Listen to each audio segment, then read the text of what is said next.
Assalamualaikum warahmatullahi wabarakatuh. Bismillahirrahmanirrahim. Ashhadu an la ilaha illallah wa ashhadu anna Muhammadar Rasulullah. Allahumma salli ala Sayyidina Muhammad wa ala ali Sayyidina Muhammad. Rabbis rahli sadri wa yassirli amri wahlul 'uqdatam min lisani yafqahu qawli. Amin. Bismillahirrahmanirrahim. Salam hormatku, salam ta'zimku, salam santunku selalu terhadap para sahabat-sahabat penyimak uripe Allah dimanapun Anda berada, baik yang ada di dalam ataupun yang ada di luar negeri, terkhususnya Gus Baha yang saya ta'zimi. Semoga kita semua senantiasa di dalam lindungan Allah, di dalam bimbingan Allah Subhanahu wa ta'ala. Amin ya rabbal alamin.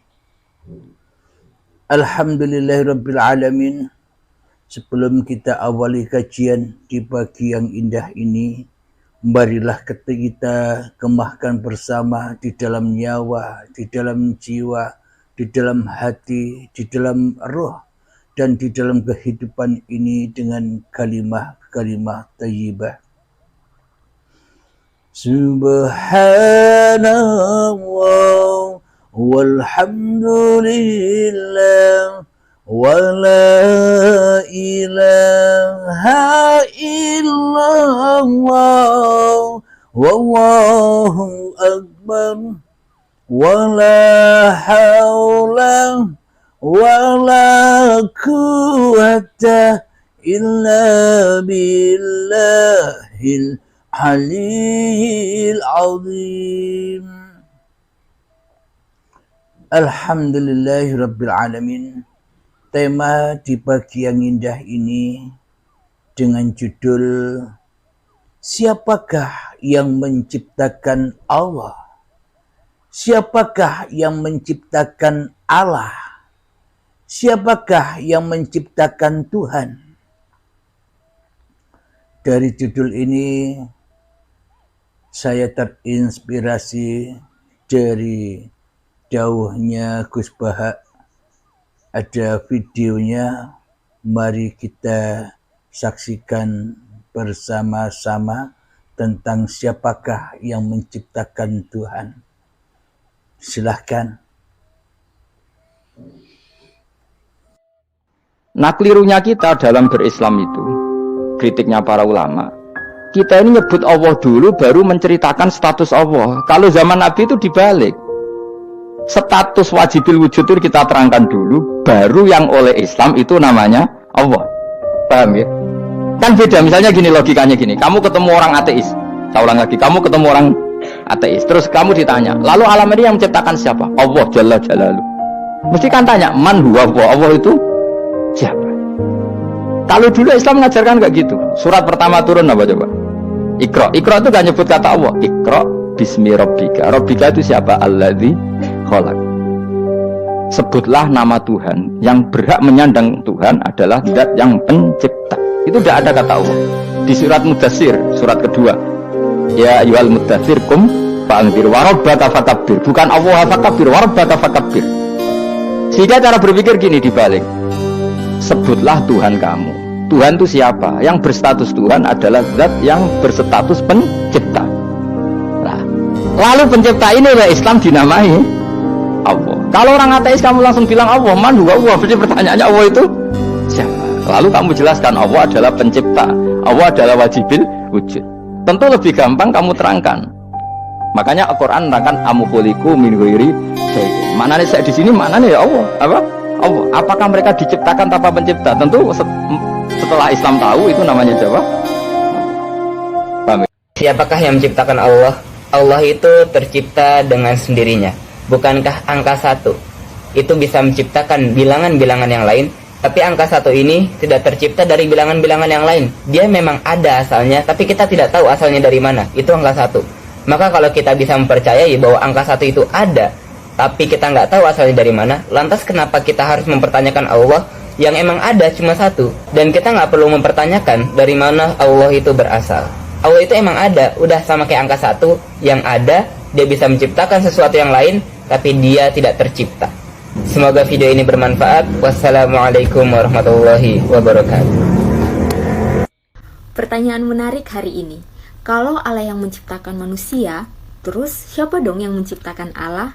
Nah, jawabannya adalah Allah itu tidak diciptakan. Kenapa? Karena Allah tidak memiliki permulaan. Dia selalu dan akan tetap selalu ada. Pertanyaan ini sebenarnya salah. Kira-kira kalau dikasih contoh kayak kita bertanya pada seseorang, kita tanyanya gini, itu cowok yang belum menikah, istrinya siapa? Nah, pertanyaannya salah kan? Karena cowok itu belum menikah, nggak mungkin dong dia punya istri. Sama juga, Allah itu tidak memiliki permulaan. Dia selalu ada dan akan tetap selalu ada. Sehingga Allah tidak diciptakan. Satu, siapa yang menciptakan Allah? Bukankah semua yang ada di dunia ini ada karena ada penciptanya? Bagaimana mungkin Allah ada jika tidak ada penciptanya? Dua, bagaimana caranya manusia bisa makan dan minum tanpa buang air? Bukankah itu janji Allah di surga? Dan pertanyaan terakhir, kalau iblis itu terbuat dari api, lalu bagaimana bisa Allah menyiksanya di dalam neraka? Bukankah neraka juga terbuat dari api? Jawaban untuk pertanyaan pertama, apakah engkau tahu dari angka berapakah angka 1 itu berasal? Sebagaimana angka 2 adalah hasil dari 1 tambah 1 atau 4 yang berasal dari 2 tambah 2. Ateis tersebut hanya bisa terdiam tanpa memberikan jawaban. Jika kamu tahu bahwa 1 itu adalah bilangan tunggal, dia bisa menciptakan angka lain, tapi dia tidak tercipta dari angka apapun. Lalu apa yang membuatmu sulit untuk memahami bahwa Allah itu zat maha tunggal, yang maha mencipta tapi tak bisa diciptakan? Lalu lanjut jawaban kedua. Saya ingin bertanya kepadamu, apakah kita ketika di dalam perut ibu kita semua makan? Apakah kita juga minum? Kalau memang kita makan dan minum, lalu bagaimana kita buang air ketika dalam perut ibu kita dahulu? Jika engkau dulu percaya bahwa kita dulu makan dan minum di perut ibu, dan kita tidak buang air di dalamnya, lalu apa yang membuatmu sulit untuk percaya bahwa di surga kelak kita akan makan dan minum juga tanpa buang air? Lalu lanjut ke pertanyaan ketiga. Ketika menjawab pertanyaan ketiga, pemuda tersebut tiba-tiba menampar ateis tersebut dengan sangat keras. Ateis tersebut pun merasa kesakitan dan marah-marah kepada pemuda tersebut. Lalu pemuda tersebut berkata, tanganku ini terlapisi kulit, tanganku ini dari tanah, dan pipimu juga terbuat dari kulit dari tanah juga. Lalu jika keduanya dari kulit dan tanah, bagaimana bisa engkau merasa kesakitan ketika saya menamparmu? Bukankah keduanya juga tercipta dari bahan yang sama, sebagaimana iblis atau setan dari api di neraka? Ateis tersebut hanya bisa terdiam dan tertunduk tanpa bisa membantah apapun. Lalu siapakah pemuda yang menjawab pertanyaan tadi? Ada yang mengatakan bahwa beliau adalah Imam Abu Hanifah rahimahullah ketika beliau masih muda. Alhamdulillahirabbil alamin. Jadi begitulah jawaban-jawaban para sahabat, terkhususnya Gus Baha, tentang siapakah yang menciptakan Allah. Dulu sekitar 3 tahun yang lalu saya bertemu dan berdialog dengan seorang ateis yang mana sebelum ia bertanya kepada saya ia sudah lebih dulu bertanya-tanya kepada banyak kiai, banyak ulama, banyak para habaib, banyak ustadz, banyak tuan guru. Tapi katanya jawaban-jawaban yang diterimanya tidak memuaskan hatinya. Kemudian kita melanjutkan dialognya. Si ateis bertanya kepada saya, Kang Halim, aku bertanya kepadamu, Allah katanya Sang Maha Pencipta. Allah katanya Sang Maha mengadakan, mewujudkan, menghidupkan segala sesuatu. Sepakat ya? Oke. Lalu dia bertanya lagi, Kang Halim, bila Allah itu Maha Pencipta, lalu coba jawab, siapakah yang menciptakan Allah itu? Di dalam hati saya, wah ini pertanyaan yang tak bisa dijawab oleh manusia. Kenapa? Bagaimana mungkin manusia bisa menjawab? Kepada Tuhannya saja tidak kenal. Bagaimana mungkin manusia bisa menjawab? Kepada Allahnya saja tidak tahu. Bagaimana mungkin manusia bisa menjawab? Tuhannya saja gaib. Bagaimana mungkin manusia bisa menjawab? Allahnya saja tidak ada di dalam hatinya. Bagaimana mungkin saya bisa menjawab? Bila yang wujud di dalam hatiku hanyalah diriku sendiri. Bagaimana mungkin aku bisa menjawab pertanyaan si ateis? Bila di dalam hatiku aku yang jadi Tuhan, aku yang jadi Allah, aku yang wujud, aku yang hidup, aku yang berkuasa atas diriku sendiri. Daripada Allah yang dipertanyakan, dan pertanyaannya siapakah yang menciptakan Allah? Bagaimana mungkin aku bisa menjawabnya? Terus terang, Abdul Halim tak bisa menjawab apa-apa. Karena Abdul Halim bukan apa-apa, karena Abdul Halim bukan siapa-siapa. Akhirnya di dalam setelah pertanyaan itu, siapa yang menciptakan Allah? Saya merenung, masuk ke dalam diri, maka ketika masuk di dalam diri, diperintahkan lagi keluar diri untuk menjawab. Maka jawablah, kata Allah, yang menciptakan Allah itu sebenarnya adalah ya kamu sendiri. Saya pun melihat jawab, mendengar, melihat, menjawab itu pun juga ketar-ketir dan kaget juga. Pertanyaannya, siapakah yang menciptakan Allah? Jawabannya kok yang menciptakan Allah ya kamu sendiri. Saya diutus bilang kepada orang ateis begitu. Loh kok bisa katanya orang ateis itu? Iya, yang menciptakan Allah itu ya kamu sendiri. Kok bisa? Bisanya kenapa? Bila dirimu tidak hidup, maka dirimu takkan pernah bisa bertanya siapa yang menciptakan Allah itu. Wah, jawabannya tidak masuk akal. Ditanya siapa yang menciptakan Allah, jawabannya kok yang menciptakan Allah adalah dirimu. Jawaban yang tidak masuk akal, katanya demikian. Lalu di tengah keheningan saya ganti bertanya. Kalau begitu sebenarnya Anda selama ini sebagai orang ateis, Anda ciptaan siapa? Orang ateis menjawab, kalau saya ciptaan ibu saya, terutama kedua orang tua saya.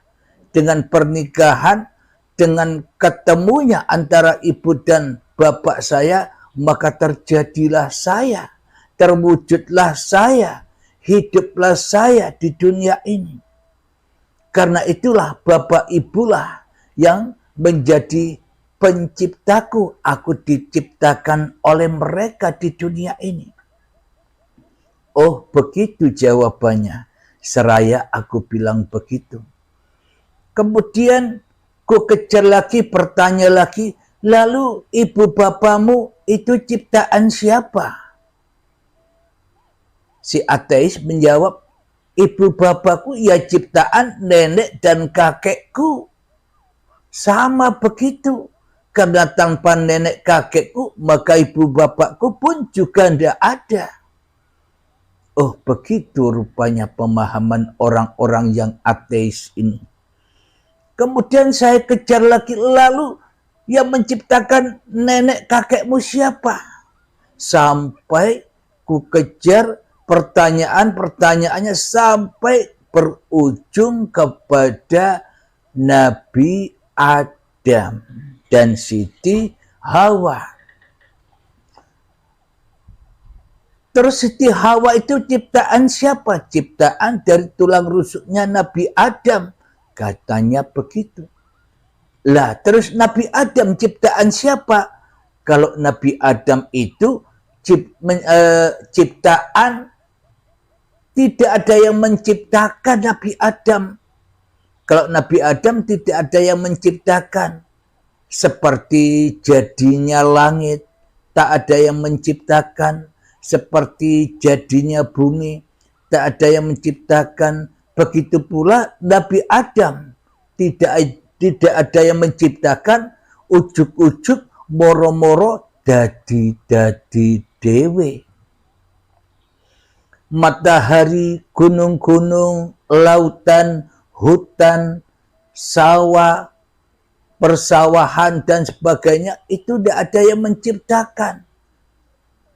Ujuk-ujuk dadi dewe, awan, mendung, hujan, itu tidak ada yang menciptakan. Karena semuanya jadi sendiri.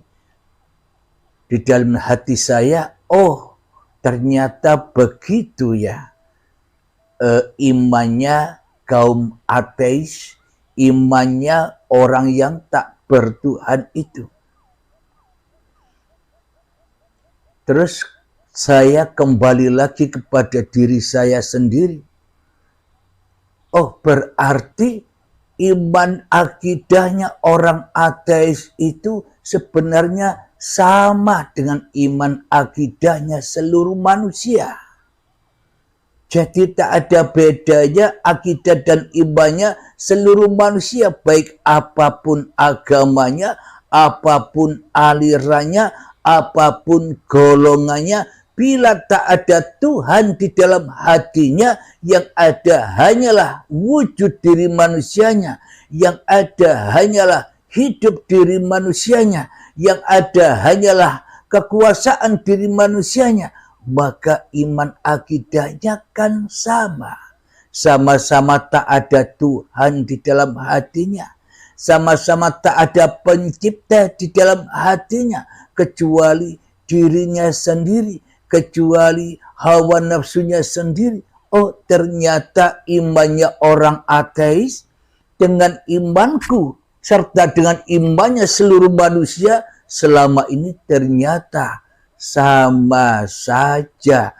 Apapun agamanya, nama-nama apapun agamanya, golongan apapun, siapapun orangnya, ternyata sama-sama ateisnya, yakni tidak ada Tuhannya, tidak ada Allahnya, tidak ada Allahnya, yang ada hanyalah dirinya sendiri di dalam hatinya selama ini. Oh, berarti dengan jawaban-jawaban orang ateis inilah maka terbesit dalam hati saya, oh ternyata iman akidahnya seluruh manusia selama ini ateis. Pantas saja ada ayat diabadikan di dalam Al-Quran. Sesungguhnya yang bernyawa itu pasti akan mati. Jadi setiap yang bernyawa pasti akan mati. Makna yang bernyawa pasti akan mati itu apa maknanya? Kalau Allah yang menyebutkan mati bukan mati-matinya raga. Kalau manusia kan mati-matinya raga. Tapi kalau Allah menyebutkan setiap yang bernyawa itu pasti mati. Mati apanya? Mati jiwanya.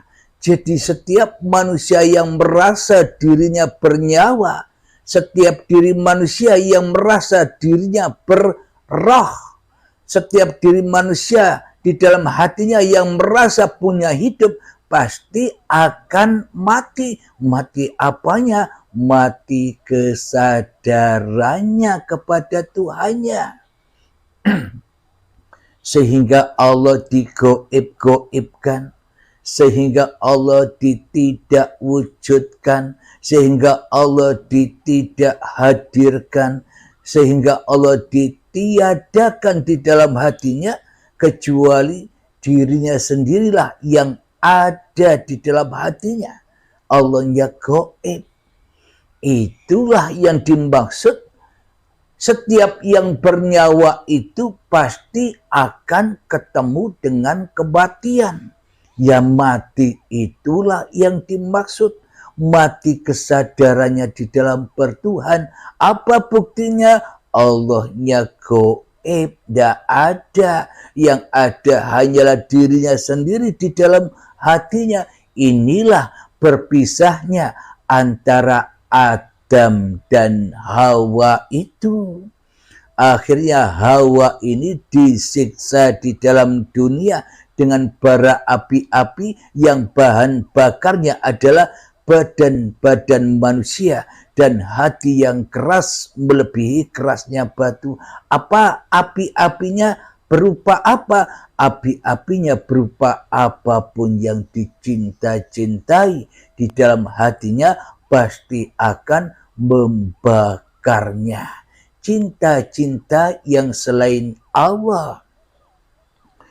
Bagaimana mungkin manusia bisa cinta kepada Allah sementara manusianya tidak mengenal Tuhannya?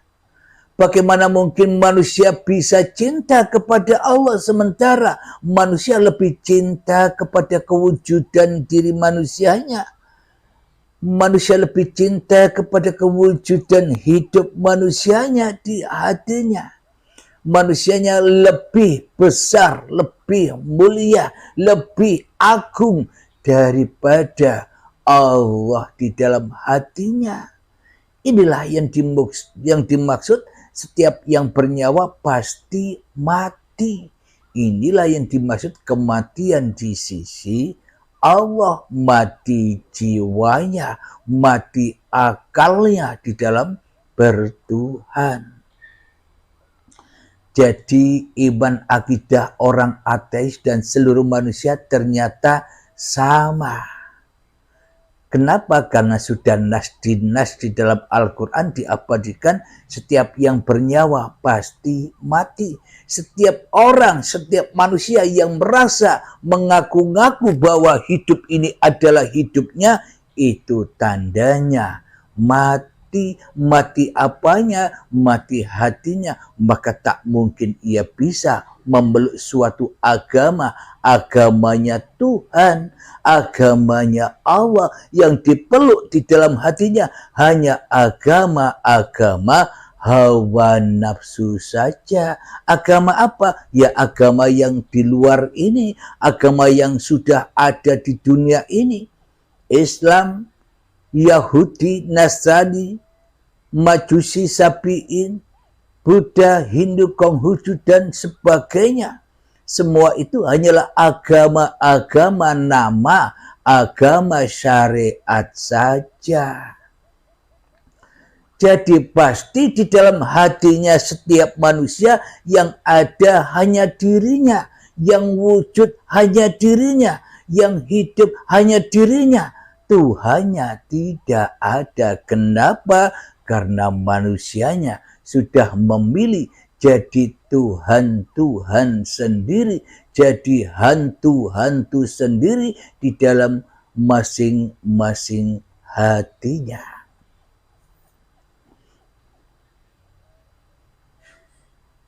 Alhamdulillahirabbil alamin. Itulah yang dimaksud kematian di sisi Allah. Kehidupan di sisi Allah apa?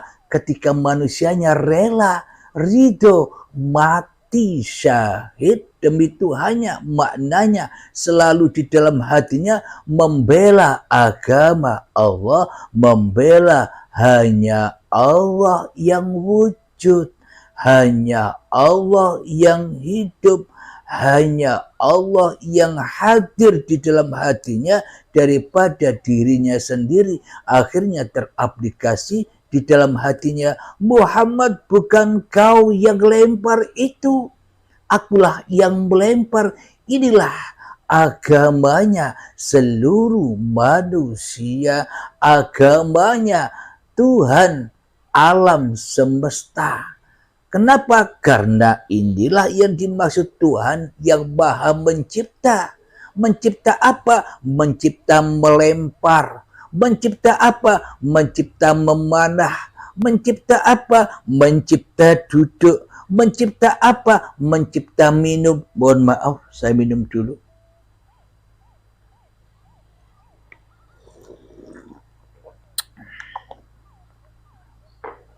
Allah maha mencipta. Mencipta apa? Makan, berdiri, mandi, sholat, zikiran, ibadah, menghafal Al-Quran, tahajudan, duhaan, puasa, bekerja, kesuksesan, jabatan, semuanya diciptakan oleh Allah. Siapakah Allah selama ini? Manusia telah ngaku-ngaku jadi Allah, manusia telah ngaku-ngaku jadi Tuhan tanpa disadarinya. Inilah yang disebut manusia, setiap yang bernyawa itu pasti akan mati. Jadi apa? Mati hatinya di dalam kesadaran bertuhan, beragama kepada Tuhannya. Alhamdulillahirabbil alamin. Sebelum kita lanjutkan, marilah kita hening-heningkan dulu diri kita di hati kita, malam-malamkan dulu diri kita di hati kita, mati-matikan dulu diri kita di hati kita, hempas-hempaskan dulu diri kita di hati kita, supaya nyata siapa yang menciptakan kita, supaya hancur lebur dajjal yang terlaknat selama ini yang ngaku-ngaku jadi Tuhan di dalam hati kita. Bismillahirrahmanirrahim. Mengheningkan cipta, mulai, silahkan.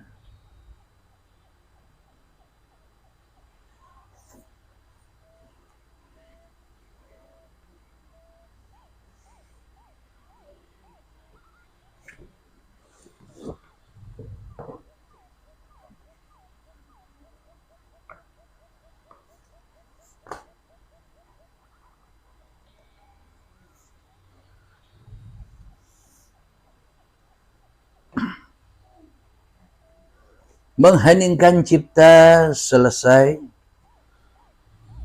Alhamdulillahirabbil alamin. Mari kita buka surat An-Nisa ayat yang ke-48. A'udzu billahi minasy syaithanir rajim. Bismillahirrahmanirrahim.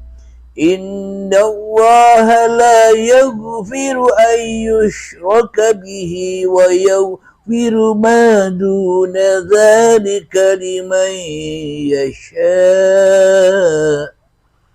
Wa man yushrik billahi faqad iftara itsman 'azima. Artinya, sesungguhnya Allah tidak akan mengampuni dosa karena mempersekutukannya syirik, dan dia mengampuni apa saja dosa yang selain syirik bagi siapa dia yang dikehendaki. Barang siapa mempersekutukan Allah, maka sungguh dia telah berbuat dosa yang besar. Inilah yang dimaksud kematian. Setiap yang bernyawa itu pasti ketemu kematian. Jadi apa yang dimaksud mati itu? Mati itu manusianya masih di lembah dosa. Manusianya mati masih di lembah azab, azab kubur, azab jahanam. Kenapa? Karena dibakar. Hatinya yang keras, lebih keras daripada batu. Dibakar hatinya di dunia ini. Mana mungkin manusia bisa ibadah di dalam neraka? Mana mungkin manusia bisa sholat di dalam neraka? Di dalam sholat dan ibadahnya Tuhannya gaib, Tuhannya tidak ada. Yang ada hanyalah dirinya sendiri yang ada di dalam lembah neraka, yang ada di dalam lembah azabillah, lembah dosa, yang mana diri manusianya lebih ada daripada Allah, manusianya lebih wujud daripada Allah, manusianya lebih hadir kedirian manusianya di dalam hatinya daripada Allah. Selamanya Allah ya gaib. Sama tidak akidah dan iman kita dengan orang ateis tadi, yang selalu menjadikan dirinya sendiri di dalam hatinya menjadi tandingan-tandingan Allah. Allah ditanding, Allah dilawan. Kita selama ini melawan Allah, kita selama ini menandingi Allah, kita selama ini membunuh Allah, kita selama ini memusuhi Allah, tapi rakroso. Karena kita sudah terlena dengan keateisan kita. Kita sudah terlena dengan ketuhanan hawa nafsu kita, yang mana kita selama ini menjadi budak-budaknya Dajjal, menjadi budak-budaknya iblis. Inna syaitana lakum aduwwum mubin. Sesungguhnya setan itu adalah musuhmu yang nyata bagimu. Siapa yang wujud di dalam hatimu? Akukah, kata Allah, ataukah dirimu yang wujud, yang hidup, yang berkuasa, yang perkasa, yang besar, yang maha bisa apa saja di dalam hatimu? Nah, bila manusianya yang maha bisa apa-apa, berarti Allahnya gaib. Ya muhal bila ditanya siapa yang menciptakan Allah. Yang menciptakan Allah selama ini hanyalah dirimu sendiri, yang selama ini tidak sadar, ngaku-ngaku jadi Allah, ngaku-ngaku jadi Tuhan. Kemudian setelah mendengar jawaban si ateis bahwa Nabi Adam itu jadi-jadi sendiri, sama dengan kita. Ketika kita hidup ini, kita merasa hidup ini jadi-jadi sendiri. Kita merasa badan ini jadi-jadi sendiri, tidak ada yang menciptakan. Apa buktinya? Kita merasa hidup ini jadi-jadi sendiri. Badan ini jadi-jadi sendiri. Apa buktinya? Buktinya Allahnya tak ada. Allahnya gaib. Allahnya tidak wujud. Yang ada yang wujud hanyalah hawa nafsu kita sendiri yang menguasai dan berkuasa, menghak miliki hidup dan badan ini. Inilah bukti bahwa iman akidah kita seperti orang ateis itu sendiri. Tidak ada yang menciptakan. duduk seolah-olah ciptaan kita, berbicara seolah-olah kita yang bicara, melihat seolah-olah kita yang melihat, mendengar seolah-olah kita yang mendengar, makan seolah-olah kita yang makan, sholat seolah-olah kita yang sholat, bekerja seolah-olah kita yang bekerja, kekayaan seolah-olah kita yang kaya, berilmu seolah-olah kita yang pandai, yang cerdas, yang pintar, beramal seolah-olah kita yang banyak pahala, yang ahli ibadah, yang ahli surga. Semuanya jatuh tersungkur di dalam lembah jahanamnya hawa nafsu kita sendiri yang jadi Tuhan. Ya hamsyong semuanya, zong, hancur selama ini. Apapun yang kita lakukan di dalam kehidupan ini, wong mati kok laku. Manusia, manungso, wis dinas, sudah dikatakan mati. Setiap yang bernyawa pasti mati, kata Allah. Mati kok bisa beramal, mati kok bisa sholat, mati kok bisa ibadah, mati kok bisa kaya, mati kok bisa apa-apa. Itulah nas Allah kepada seluruh manusia, yang mana yang jadi Tuhan masih diri manusianya di dalam hatinya. Ya mati kabeh, mati imane, tak berguna amal-amalnya, tak berguna zikir-zikirnya, tak berguna puasa-puasanya, tak berguna zakat-zakatnya, tak berguna kedermawanannya, tak berguna umroh hajinya, dan tak berguna kehidupannya bila di dalam hatimu yang ada hanyalah dirimu sendiri tanpa Tuhan. Jadi Tuhan dewe-dewe, jadi Tuhan sendiri-sendiri di dalam hatinya, jadi qiyamuhu binafsihi dewe-dewe. Jadi sama iman kita sebenarnya dengan orang ateis ketika Allahnya, ketika Tuhannya tidak ada. Lalu siapakah Tuhan itu yang sebenar-benarnya? Lalu siapakah Allah itu yang sebenar-benarnya? Mari kita lanjutkan kembali pertanyaan dialog saya dengan orang ateis itu.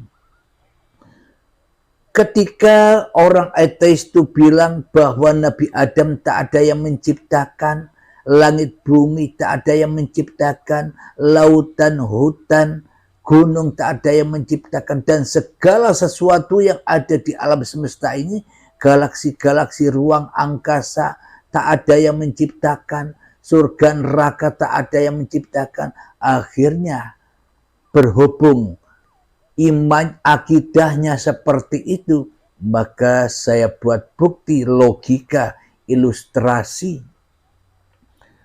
Okelah, bila Anda berfaham begitu, berakidah iman yang begitu, tak ada Tuhan karena semuanya jadi-jadi sendiri, ya sama dengan iman kita selama ini.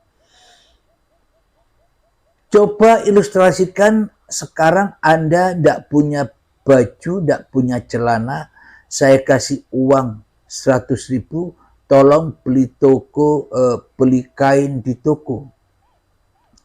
Beli kain di toko 100.000 itu guna untuk membuat baju dan celana. Kemudian dibelilah kain itu di toko, sampai di rumah, tolong kainnya letakkan di meja.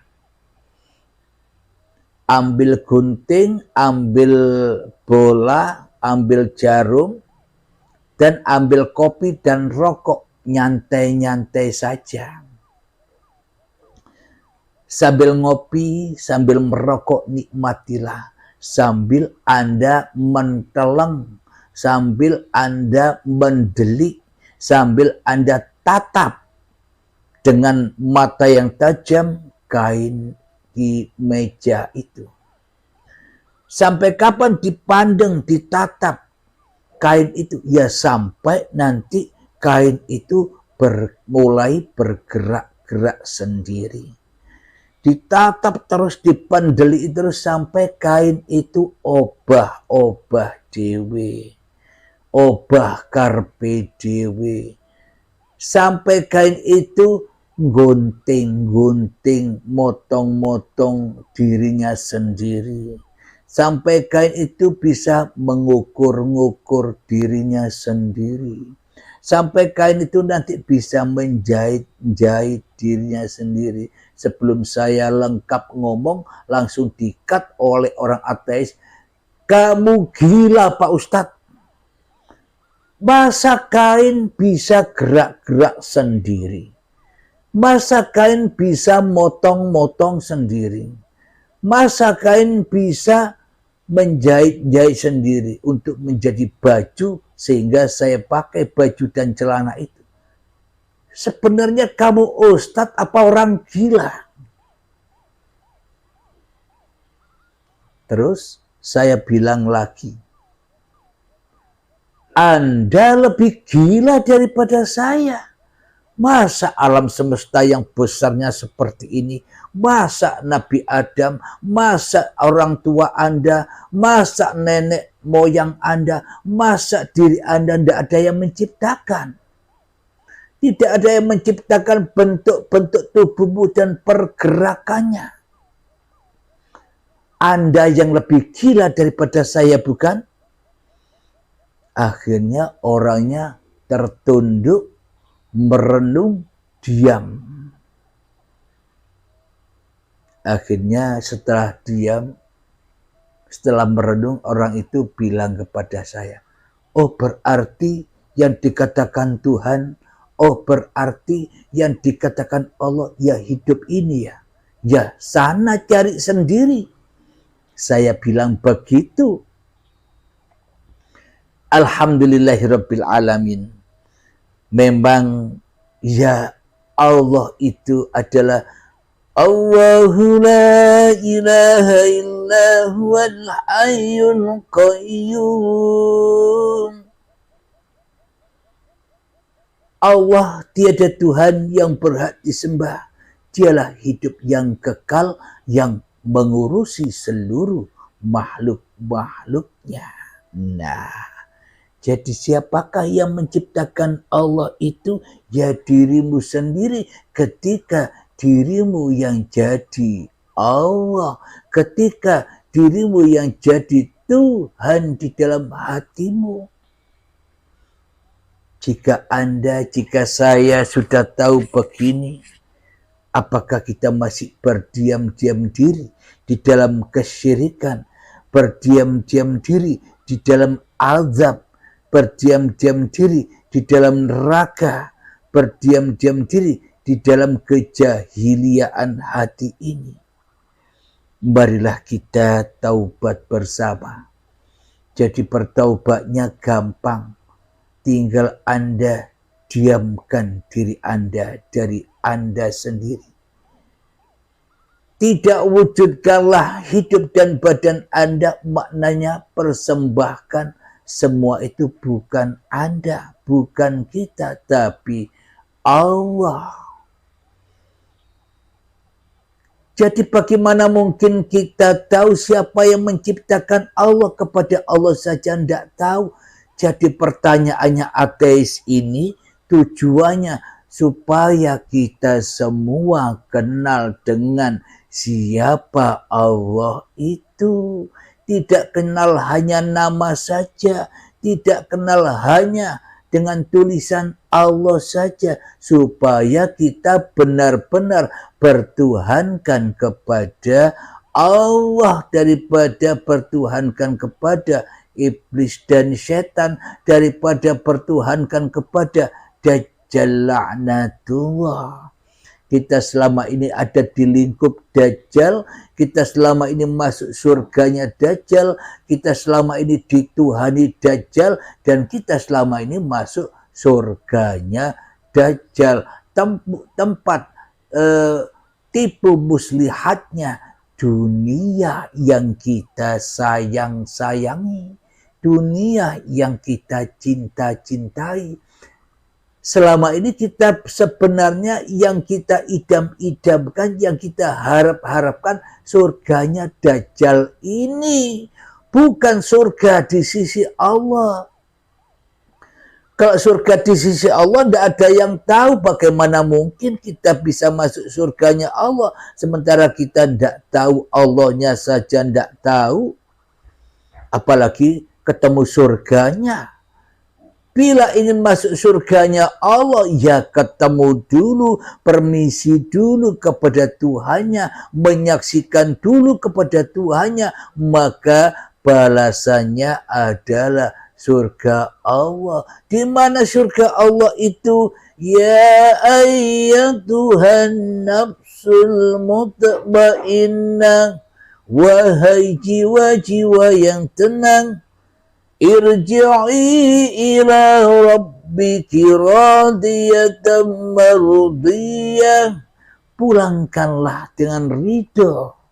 Apapun yang bukan hakmu, hidup bukan hakmu, badan bukan hakmu, dan di antara hidup dan badan itu, di antara langit dan bumi itu, yang kita lakukan segala aktivitas apapun yang kita kerjakan di kehidupan ini pun juga bukan hakmu. Itulah yang diajarkan para nabi dan rasul, terutama baginda Rasulullah Sallallahu Alaihi Wasallam selalu mengajarkan innamal a'malu binniyah, supaya di awal apapun yang kita kerjakan selalu diawali dengan niat, yang mana ujung-ujung niat ada jalan pulang lillahi ta'ala, supaya kita tidak jadi Tuhan, supaya kita tidak masuk neraka, supaya kita tidak jadi hambanya Dajjal iblis yang mengaku-ngakui bahwa kehidupan badan dan segala aktivitas ini milik linnas.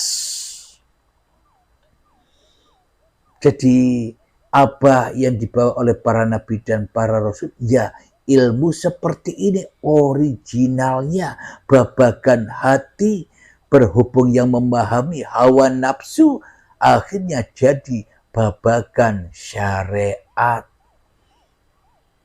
Babagan hati jadi babagan luar, babagan dalam menjadi babagan luar, babagan film jadi babagan bioskop, rame sudah di dunia ini. Fadkhuli fi ibadi, setelah kita berikan, pasrahkan semuanya kepada yang berhak, maka itulah cara mengabdi. Akhirnya berkumpul dengan orang-orang yang mengabdi, hamba Allah, ketika Allah lebih wujud daripada kewujudan manusianya, ketika Allah lebih hidup daripada kehidupan manusianya, ketika Allah lebih berkuasa daripada kuasa manusianya, maka terabadilah Muhammad, bukan kau yang melempar. Jelas sudah, itulah imannya para nabi dan para rasul. Bila Allahnya gaib, apakah kita sudah jadi umatnya para nabi dan para rasul?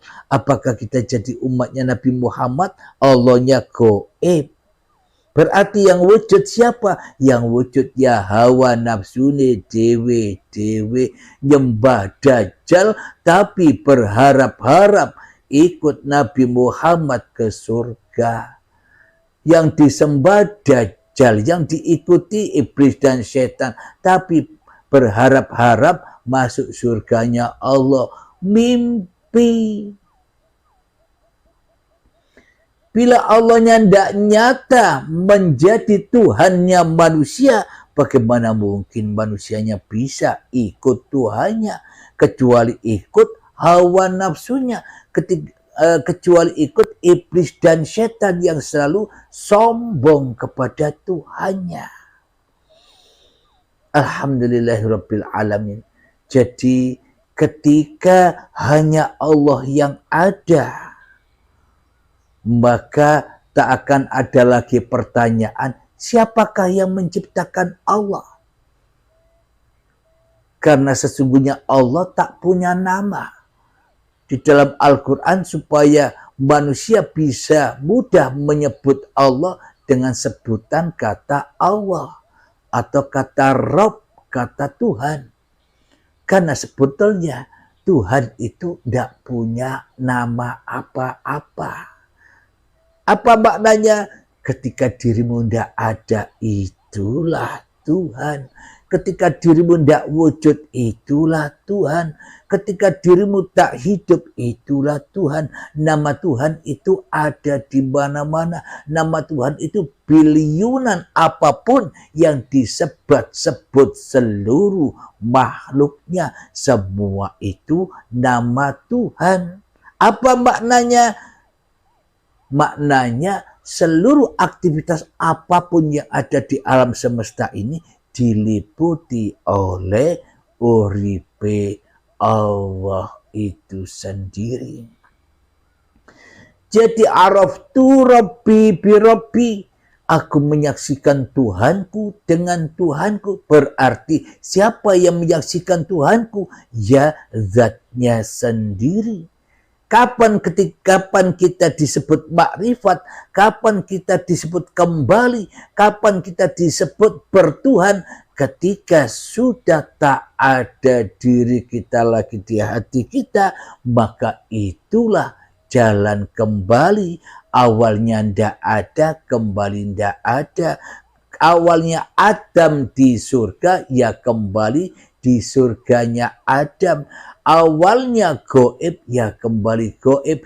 Bila manusia merasa pintar, merasa cerdas, merasa makrifat, merasa berilmu di dalam dadanya, ya itu masih di dalam jahanamnya Allah. Kenapa? Karena manusianya masih ada. Allahnya goib. Itulah PR kita semua, termasuk saya pribadi. Di sini saya hanya mengabarkan saja, dan sesungguhnya saya pun juga sama-sama belajar bersama-sama sahabat-sahabat semua. Kita bergandengan tangan sama-sama belajar untuk meniti jalan kembali. Inna lillahi wa inna ilaihi raji'un. Alhamdulillahirabbil alamin. Sebelum kita akhiri kajian di pagi yang indah ini, marilah kita kembangkan sholawat dari mintaful bala. Allahumma salli ala sayyidina Muhammad wa ashghili zalimin bi zalimin. Allahumma salli ala sayyidina Muhammad wa ashghili zalimin bi zalimin wa ahrijna min bainihim salimin wa ala alihi wa sahbihi ajma'in. Alhamdulillahirabbil alamin. Allahumma ya qadiyal hajat, Allahumma ya mujibad da'wat, Allahumma ya rafi'ad darajat, Allahumma ya muhillal muskilat, Allahumma ya syafiyal amrat, Allahumma ya kafiyal muhimmat, Allahumma ya dafi'al baliyat.